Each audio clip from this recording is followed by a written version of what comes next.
in ascending order. And welcome, everybody. I am Robert Adichie, and I am here with a large panel today for Torg Eternity. What were you thinking? Apparently, we have a lot of questions about what were you thinking because we needed lots of panelists. So we've got Ross Watson, Greg Gorden, Shane Hensley, Deanna Gilbert, and Darrell Hayhurst, all Torg heavies. So let's start with introductions, just in case people are in the dark. We'll start on my left, Ross Watson. Hi, everybody. I'm Ross Watson. I'm one of the designers on Torg Eternity, and I was the lead writer on the Living Land for Torg Eternity. And Greg Gorden. I am Greg Gorden. I was a co-creator of the original Torg. Got excited when the line got relaunched. Line developer now. I've written bits and pieces of Delphi missions and When Cosmos Collide, and contributor on Aurora. And Shane Hensley. I'm Shane Hensley. I got my start when Greg Gorden let me write something for Torg. True many years ago. I sent Deanna Gilbert. I was on the design team fairly early on. Took a little bit of a break, but then came back, and I was the lead writer on Nile Empire and Cyberpunk. And Darrell Hayhurst. I'm Darrell Hayhurst. I was the line editor from pretty much the launch up until Cyber Papacy. Now Greg's running the ship, and I'm kind of helping out below the decks.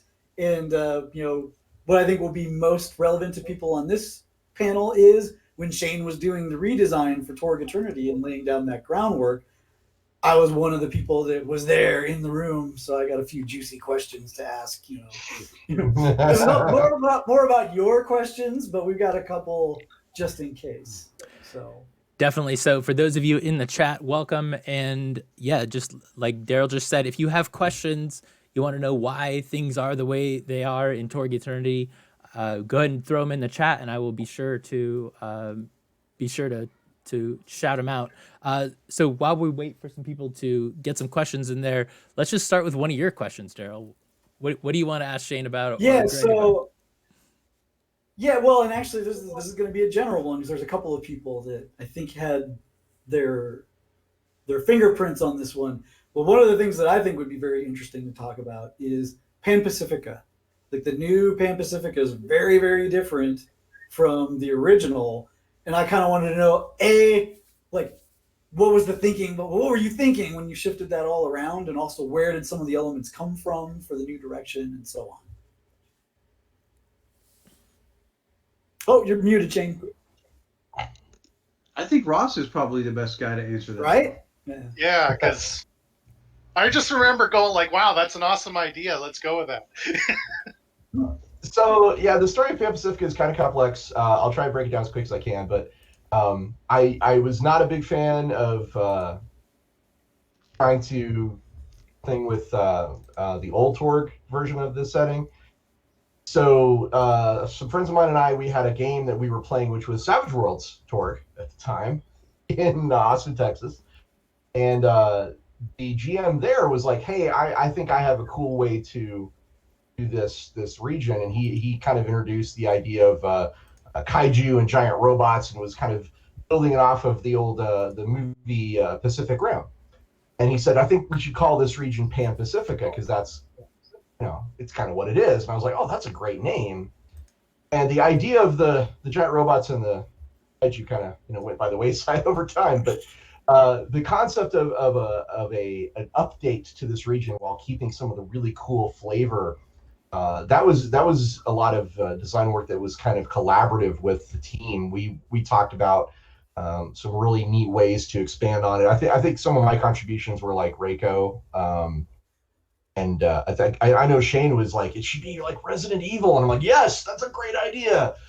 And Steve Kenson had some really awesome ideas about like how to do things with the social axiom, and it was just a great journey. I think that involved a lot of people, their input.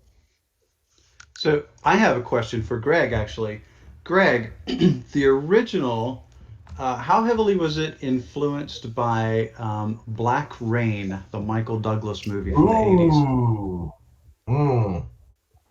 It was, we'll say it shifted course with that Okay. movie. Yeah. So it, So it yeah, got it got nudged. It got nudged. okay. Yes. I always got the same vibe, from the original, It had been from that movie. it had been way simply more mercantile and less, something. But we said, oh, we like that element of menace. Right. Cool. Well, I think there was a lot of movies that had impact on original Torg. Like, I don't think anybody can read the original Tharkold and not see Terminator, Yeah. right? Mm-hmm. Oh And yeah, it still happens now. I mean, there's like I just finished watching The Lost Airbender, and some of that stuff's going to get into Pan Pacifica now. Let's see, Well, in I the think chat. that's something we have. Go ahead, Daryl. Sorry. I was just going to say that's something we have to also be very careful about, though we understand where our influences are coming from, so they don't Yes. overpower like the Torg stuff. Because like that's a risk with all of us. You're like, oh yeah, I got really into this new thing. It's like, oh wait, but that's not what we're doing. Yeah. So let's see. Somebody In many asked. ways, working on Torgs. Someone asks, "What are?" Oops. Sorry, Jeff Walken asks, "Shane, can you chart the O Torg to Savage Worlds to Torg Eternity arc?" Ooh. Yeah. So, okay, in college, I was playing a lot of GURPS, and I love GURPS, still do, but the scale was a little limited, and our fights tended to be, just big combats. And then one day I was at Barnes and Noble, and I had a little bit of extra money for a change when I was in school, and I saw this weird looking box set called Torg, and I bought it for $30, and I took it back to the apartment I shared with some guys, and I opened it up and I looked at it and I saw these cards and all this other stuff, and I thought, oh my god, I've just wasted $30. This is terrible. and and then I read what was the adventure that came with the GM screen? Oh, the solo with Quinn. Yeah, so there was that, and then the Relics of Power trilogy, was in there, the first of it, and or maybe I bought it separately. I don't remember now. But I started reading and I thought, wow, this is pretty cool. I've never played anything like this. Everything I've played has been fantasy or sci-fi or whatever. This is just really neat. And I thought, well, you know what? I bought it. I'm going to run it for my friends and we'll see how it goes. And we gave it a shot. We whipped out those cards. We just had a blast. And as we got the hang of it, the important thing was, wait, we can do more than just swing our swords or shoot our guns? This is so crazy. You can make a face character who can actually be effective in a fight. This is amazing. So we were playing and we just realized just how really brilliant it was. And I played it for a long time. And I ran a Halloween adventure one year that took place in the Living Land, and there was this big god of death, which was Lanala's opposite, right? And I kind of added this to my own campaign. And after it was over, my friend said, "Man, that was really cool.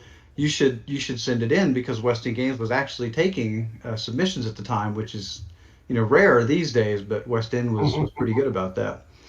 So I did send it in, and Greg, I don't know who read it over there, but somebody sent it back, just somebody slit their wrist in red ink on it, and showed me how bad my writing was. But I think this will be a long answer, so bear with me. I think one of the reasons I've had longevity in the industry is I was willing to do the work and learn and try to do better, and find out what Greg and Bill and the other guys at West End at the time were looking for. I did it, turned it in. I don't know how much rewriting they did after that. Given my position now, I suspect quite a bit. And it got published. And then that became, kind of my go-to company to work for, West End Games, for quite a while. So years later, when I had an idea for this thing called Deadlands, I knew I had to create a system for it, and I made a system. It was pretty clunky, but one of the things that was really important to me was to do one of the things that Torg did and allow people to do more than just shoot their gun or swing their sword, in the game. And as Deadlands eventually evolved into Savage Worlds, that has stayed a constant. It's great that the face character who wants to be the talky, persuasive, intimidation, whatever guy, can really do things and in a fight. So stymied and all the cool stuff that Torg did, we carried over, translated. When it came all the way back to working on the new Torg, those elements were obviously still critical, and we thought we could take them even a step further, maybe simplify without having to use a chart to do them, so maybe people would get to it a little bit quicker and understand it a little easier. And I think all that worked. So I felt like Greg, Bill, and the rest of the team that designed the original made this brilliant platform that was it was an 80s game and a cutting edge 80s game. And with the new version, we didn't really lose anything. We just kind of took that, maybe streamlined a few things here and there with people like yourself, Steve, Ross, I believe it was Mark Carroll on Pan Pacifica. Some of those things, the settings got a major update to go with all that as well. So that's kind of the arc of how I see it, from my seat.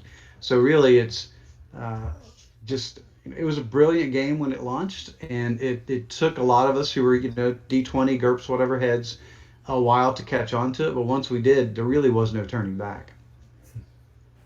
Nice. That's a great answer, and I think that was a great question. Forbin Projects asks, how did you arrive at the thematic elements of each High Lord is flawed and each darkness device is a bit crazy in their own way?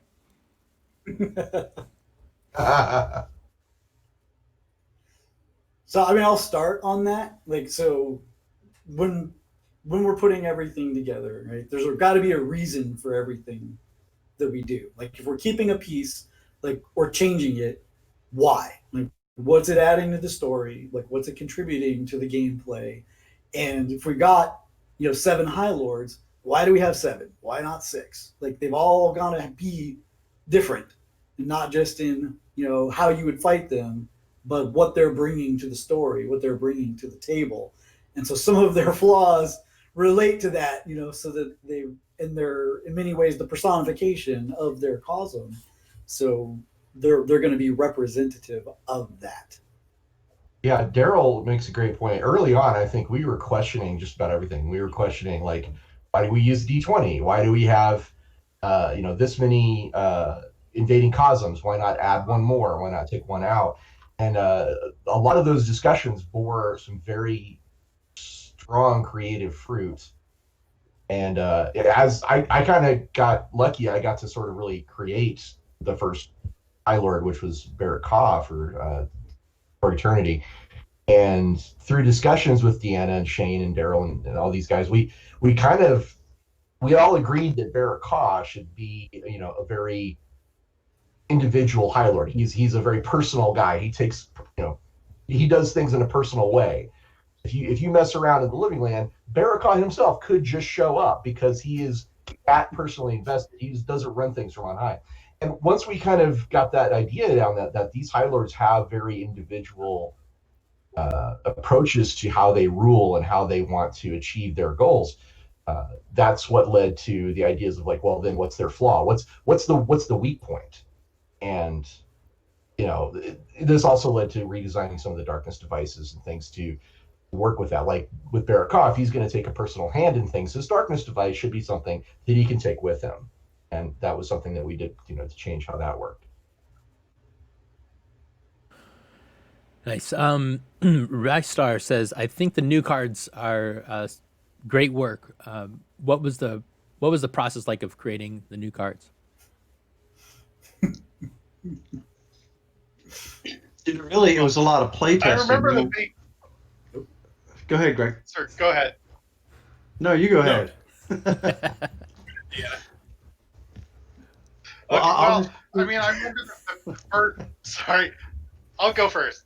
I remember the big thing that I remember for designing the cards. I was not around when the Cosm cards were created, but the big question was splitting up the Destiny and the drama deck, and whether or not that was going to be controversial. That is the main one I remember. Yeah, Well, I think can, that.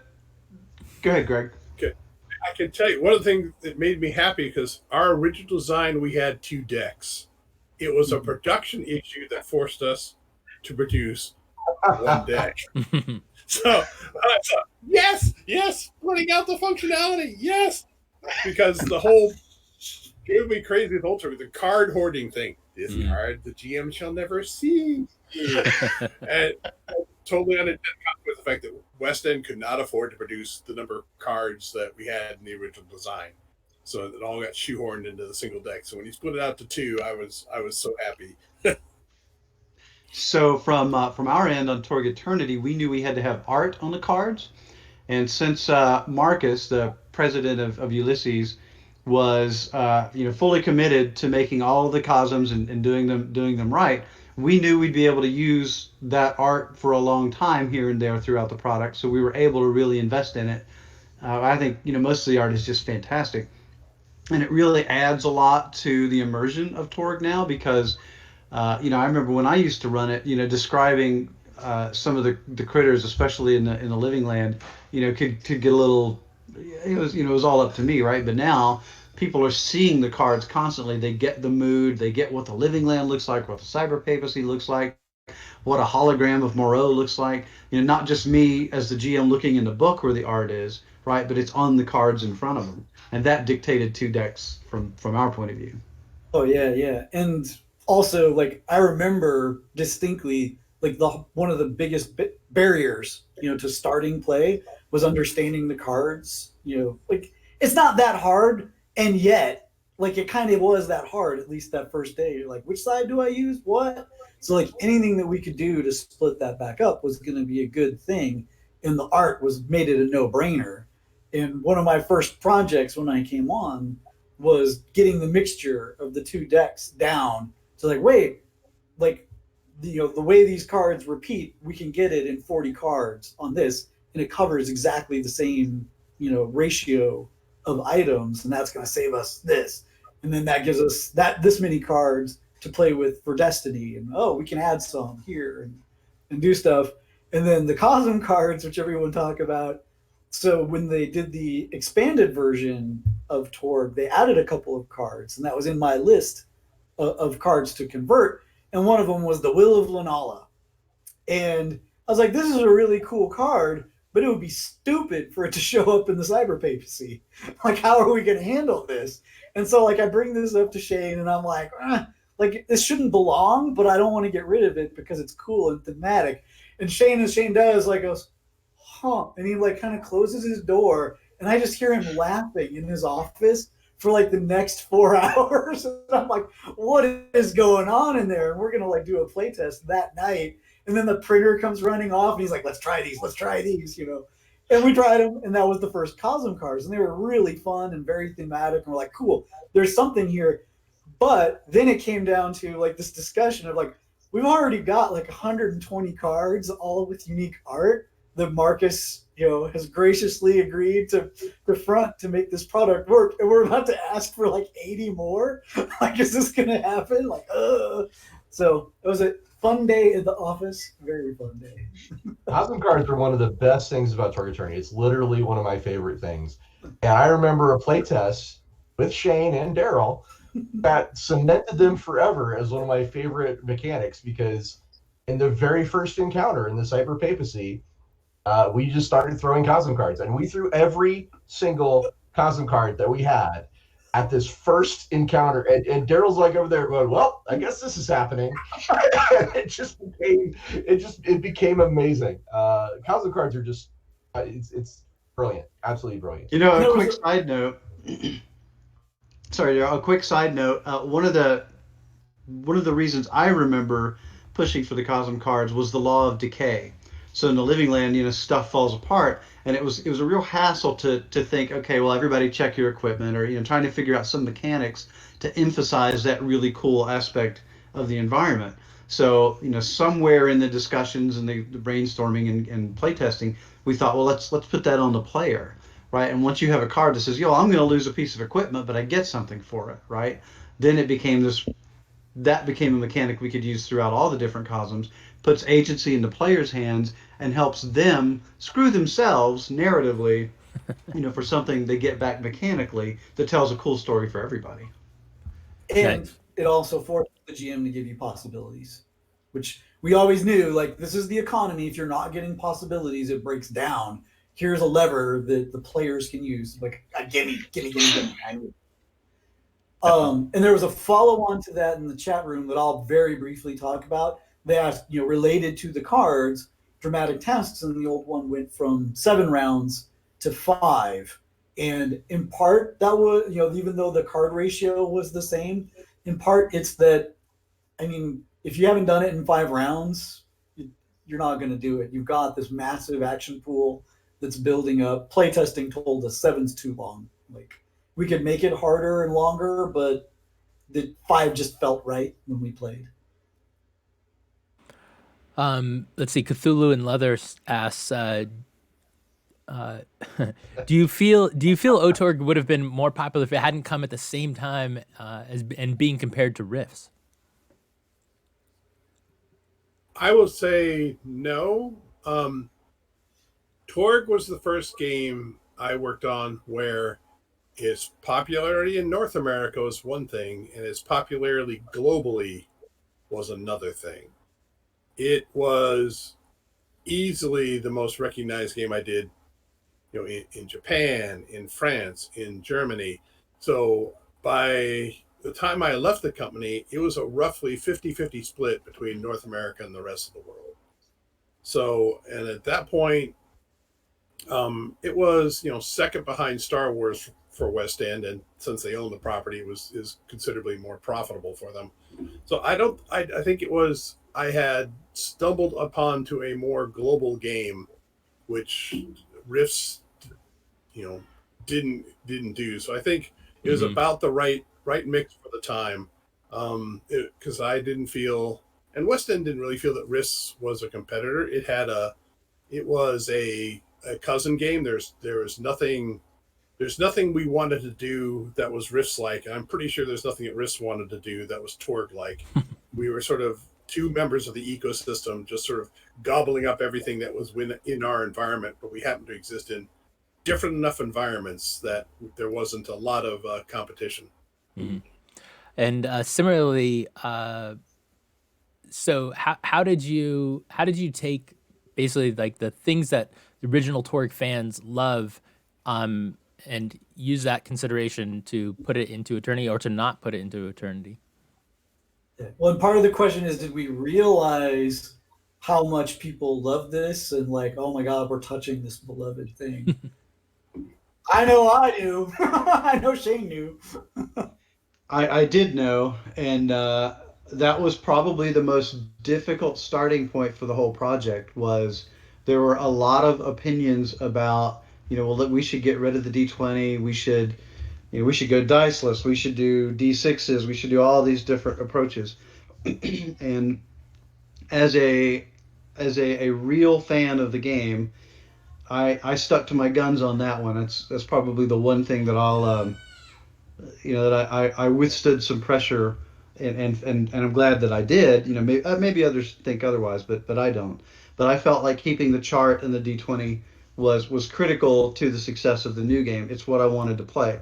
There were some other parts that I felt needed to change. That's why we added the bonus dice and some other stuff to separate some of the smaller issues that had cropped up, in the voluminous amount of stuff that followed. But the core mechanic of the thing felt as important to me as the world and the cosms and everything else. So we fought for that pretty hard, and I think it was successful. Greg and I actually messed around a fair bit about trying to do something without having the bonus chart, and keeping it was absolutely the right move. Nice. Forbin Project asks, how did the post-Otorg emergence of storytelling games influence the narrative-based Destiny cards, if at all, which arguably introduced storytelling elements into a crunchy game way ahead of its time?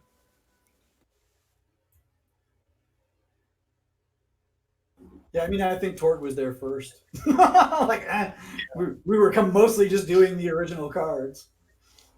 Yeah. Well, for the original cards, there was a discussion mainly between Jonathan Caspian, Doug Kaufman, and myself because they wanted more narrative in their games, and I had a strong simulationist background. I was slowly trying to wean myself from, but we were sitting there, and Doug and I were saying, "Well, what if you had this stratomatic of story, where you're just matching up the cards, and the outcomes are being influenced by these cards, and so you don't really have to understand the cards that much. It's just they're telling you what's happening as the cards interact."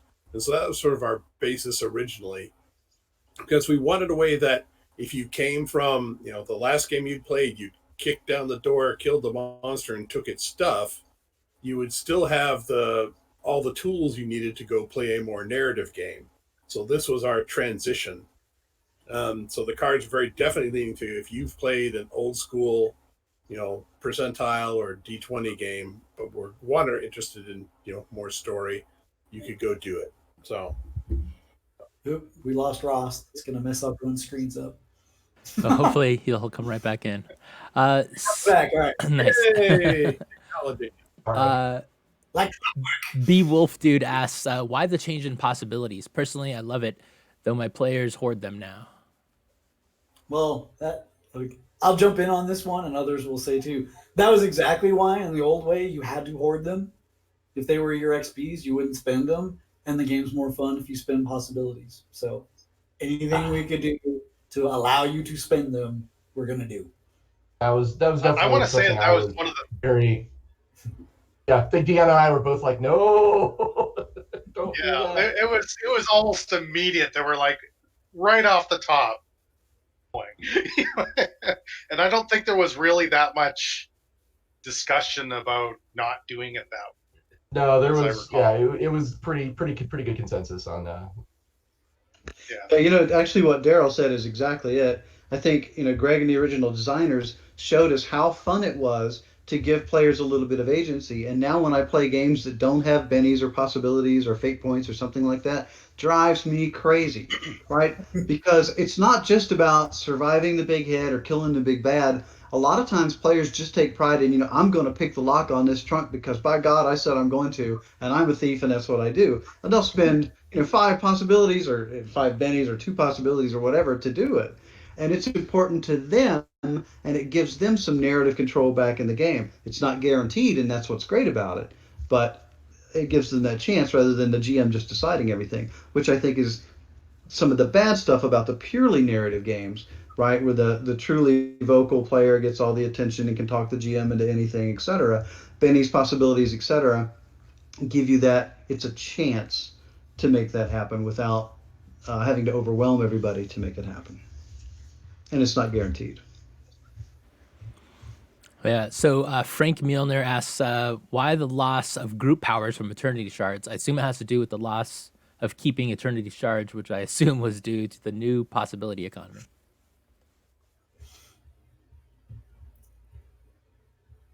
Those are I related. don't really remember.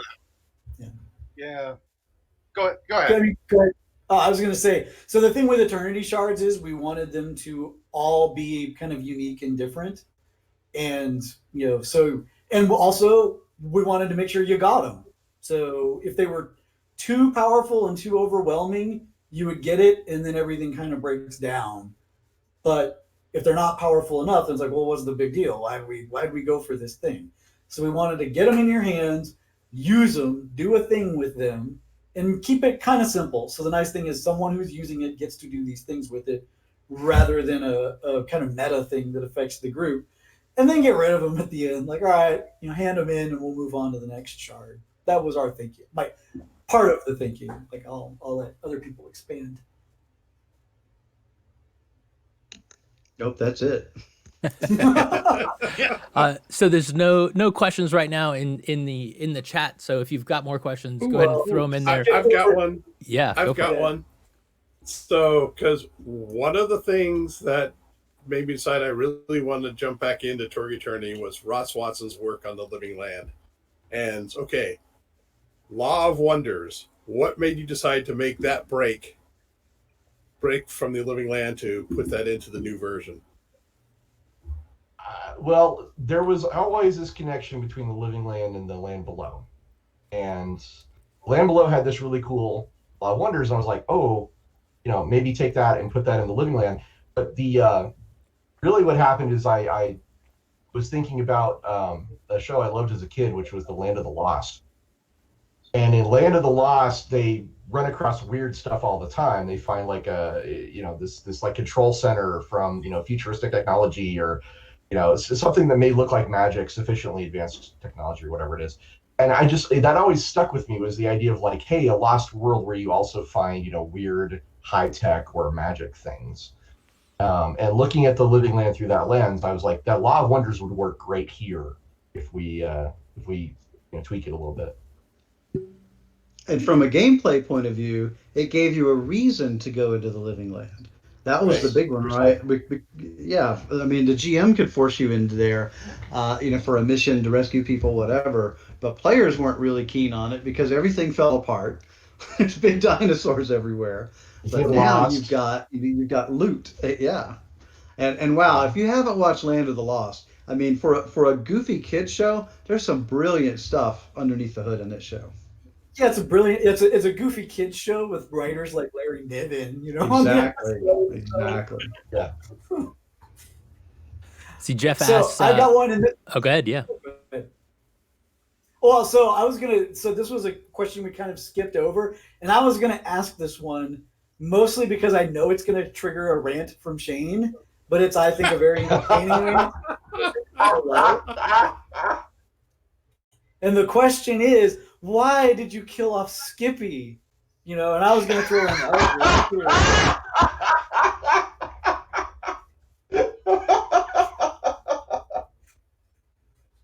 I never liked Skippy. We were actually going to commission a piece of artwork, I think, at one point that had a decaying skeleton of an Adinos with a baseball cap. And I denied it, and I said, no way, because Shane told me in no uncertain terms, if we ever have a baseball cap on an Adinos, he'll never freaking support Torg again. So I've been on the wall for this one. So, well, let me not go on a rant, but. So I'm a fan of Pellucidar and Edgar Rice Burroughs' work, right? I mean, I think that's just amazing, fantastic stuff. And Living Land draws heavily on those things. And as Ross pointed out, once Stuart and Stephen Wick added The Land Below to it, I think that's when it really started to reach all of its true potential. And one of the problems was there were a few, and Greg, I love you, but there are a few critters in the living land that I just didn't get. Stalingers, for example, and some of that stuff. And it took away the cool Lost World aspect and just made it goofy. And some of the art at the time didn't do the Adinos any favors. They looked kind of weak for this savage, terrifying race. They weren't. And the baseball cap personified my disappointment with how scary the Adinos should have been. So, Greg, I have to ask this. Was Skippy Bill Smith's character? Yes. I knew it. Yeah.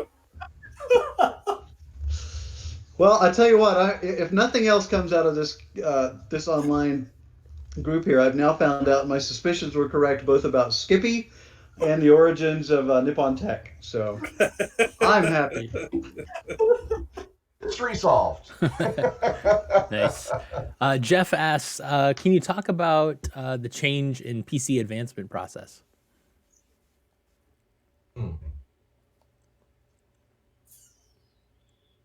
That would be Darrell. Yeah, well, so I mean, a lot of it came naturally from what was there before. Like the points to increase things, we knew that was going to be there. And originally, when we first started working with it, perks, like our big thing was we knew we were never going to add skills. So in the original one, if you wanted to do new powers and new options, you had to have skills that would power them, and then you put ads in them, and that's what the skill would do. We didn't want to do that, and we never wanted to add new ones. So perks are taking perks were introduced in part to take that pressure off of the skills, and in part to make it very easy and flexible to tell people this is what my character does. I have this perk. This is what they do. And so then the only other question was, do they have a static cost? Which, boy, I really wanted them to have a static cost because it made things, building the characters very easy and interchangeable. Da, da, da, da, da. But with a little bit of playtesting, we determined that was terribly wrong, because that meant by the time you hit 100 points, 200 points, you just had a million perks and you'd never buy up your ads or your attributes, because the cost distinction was so much higher between them. So we're like, all right, we have to increment the perk cost to keep up with that general incrementation.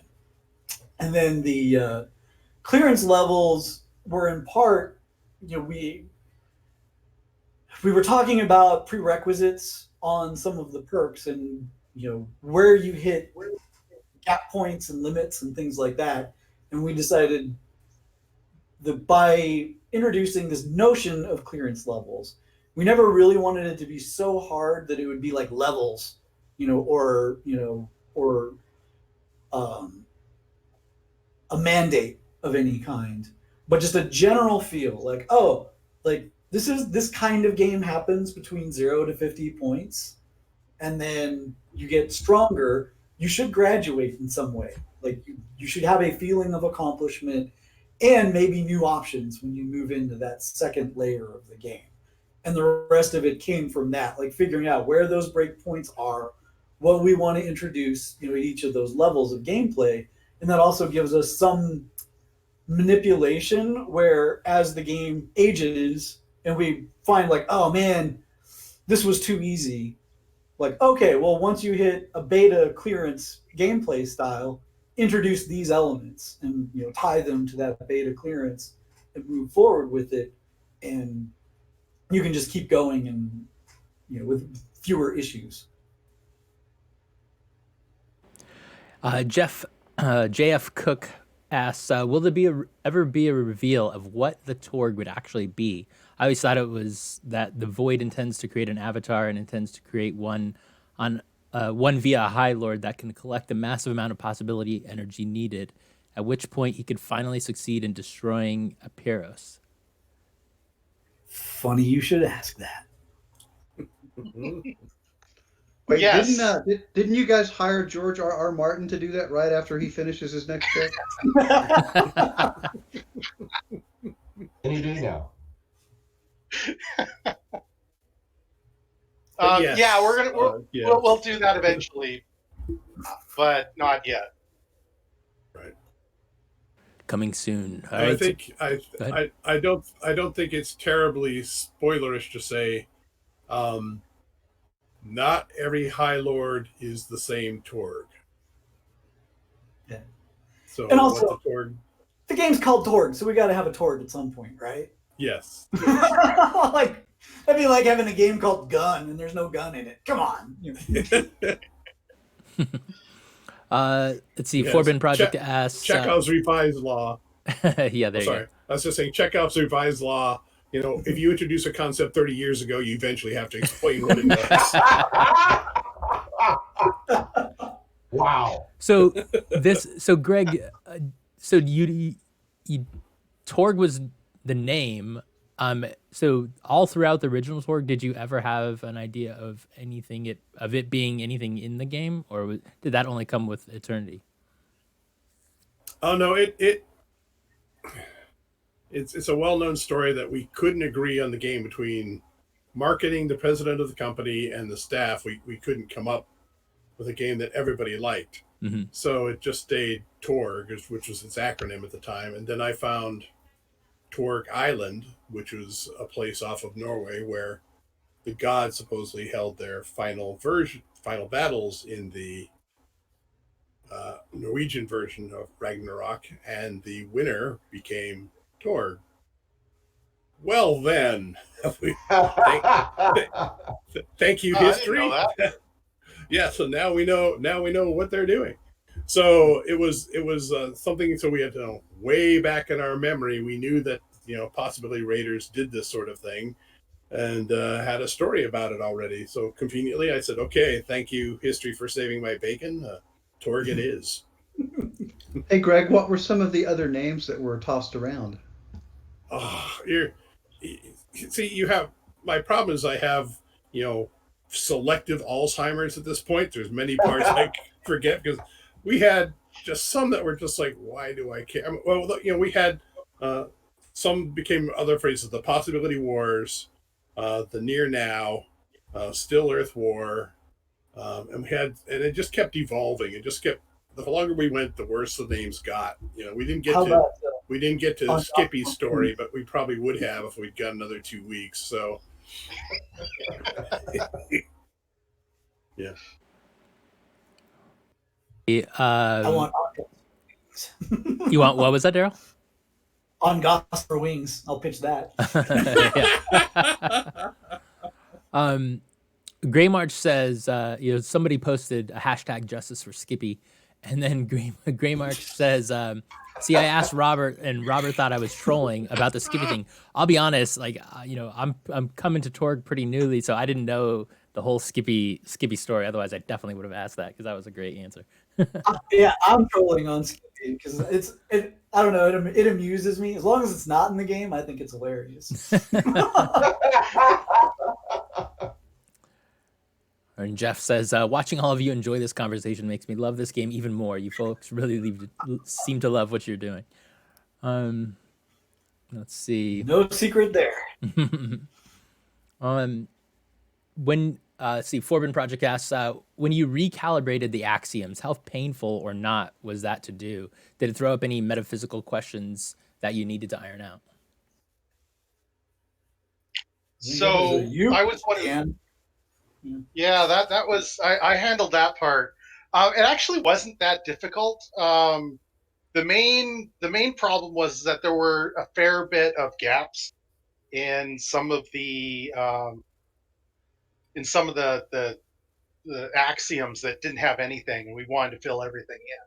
But also we wanted to spread out some of the axioms, especially for like magic. A lot of it was really compressed. I mean, even now it's still a fairly tight range. But yeah, I don't think it was really that difficult once we decided that we had to fill everything in, and then wanted to reduce it down to 30 because that was a nice round number. I remember a lot of conversations about like what the notches meant on the scale, and I remember a lot of conversations about like how do you represent like a social axiom and things like that, and that led to some fascinating stuff like how but it was I remember a lot of conversations about it. All right, I remember saying, as long as Deanna's happy, I'm happy. Yeah, because it was a deep dive. That was a little bit of a bee in my bonnet. I have to admit, there was that. A little bit of it was my ADHD, as it turned out, of like it has to be 30, not 33. Well, and that was the interesting thing. People asked about like, oh, how did we approach? We knew that the audience had love for this game. Like each different person was kind of their own gatekeeper of different aspects of Torg. And when we hit something where someone was like, no, do not touch that. It's like, okay, like we got to pay attention to that. That's a thing. I used to joke and call Deanna my canary, that you go into the mine and if the canary dies, you don't have enough oxygen. So I would like be doing crazy stuff. And if Deanna was like, fell over, I'm like, that's too far. Pull back a little bit. Yeah, reality was kind of my thing too. All right, so we are pushing up on our time limit, so let's do some just quick answers. How did the changes in real world tech affect cyber papacy tech? Yeah, a lot. But mostly it's just the fact that when the cyber when the Cyber Papacy came out, when Torg first came out, Cyberpunk was only what 3 years old, 4 years old maybe, and now we've had like 30 years worth of development on it, and so we just have a better feel of what advanced technology is. I mean, we certainly don't have. We're not going to be talking about Pan Pacifica's 32-bit advanced machines anymore. But so a little bit to a degree, we pushed it off even further by basically saying, how much video does a chip hold in Cyber Papacy, and it's like as much as you want, pretty much. It almost really is the it's sufficiently advanced technology to be indistinguishable from magic. Yeah. And for me, what it changed was the attitude, not the technology, because we see the social effects of, people playing Pokemon Go, and it's like, oh yeah, this is a civilization where everyone must play Pokemon Go 24 hours a day. Like 30 years ago, you could not wrap your head around that, but now we live it. And so it very much changes, and it also makes it like much more immediate. You're like, oh, you want to see what the Cyber Papacy looks like, feels like? Walk out your front door. Like, it's there. You can point to it in all sorts of different places. The story and that's I tell also is, why that's also why for like Pan Pacifica, we've got to focus on something other than just a little bit more advanced technology, because we are pretty much at what Pan Pacifica even really is as far as computers go. Like, there's not much more we could go before we start talking about cyberware and stuff like that. So we actually have to sort of look at. It turns out that the big advancements are going to be medical and biological as opposed to computer wise, at least now at when we're here at 2020. the one that sealed the deal for me was, I think we were in Seattle visiting, and there is a monument that is nothing, but you hold your phone up to it and it shows you the virtual monument or whatever. And I was just like, yep, we're living in it. We're already here. Yeah. Someone asks, let's see, Ricer asks, what potholes have you run into while you've GM Torg since its release? People playing all their Cosm cards in the Cyber Papacy in the very first time.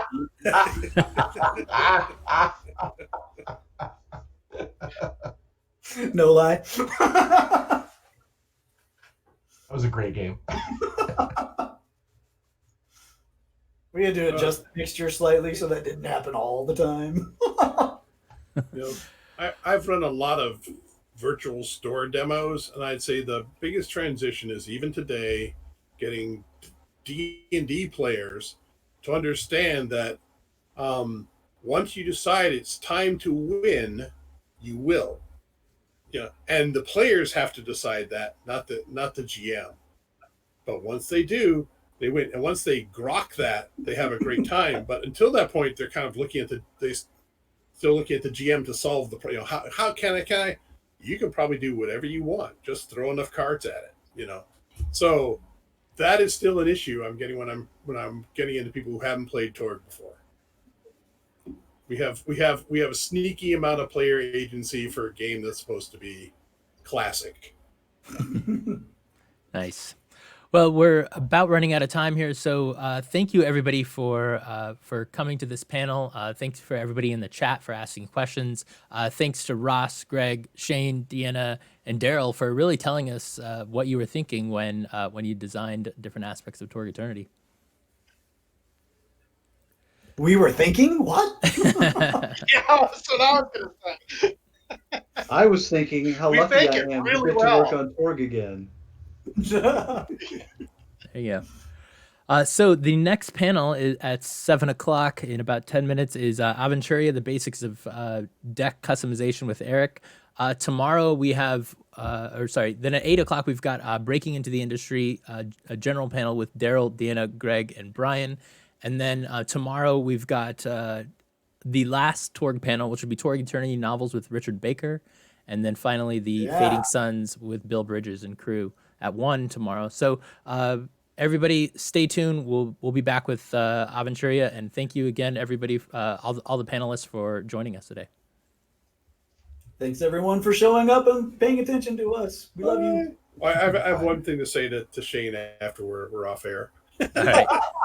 Oh, Oh. one. Oh. Oh, Well, we'll be right back.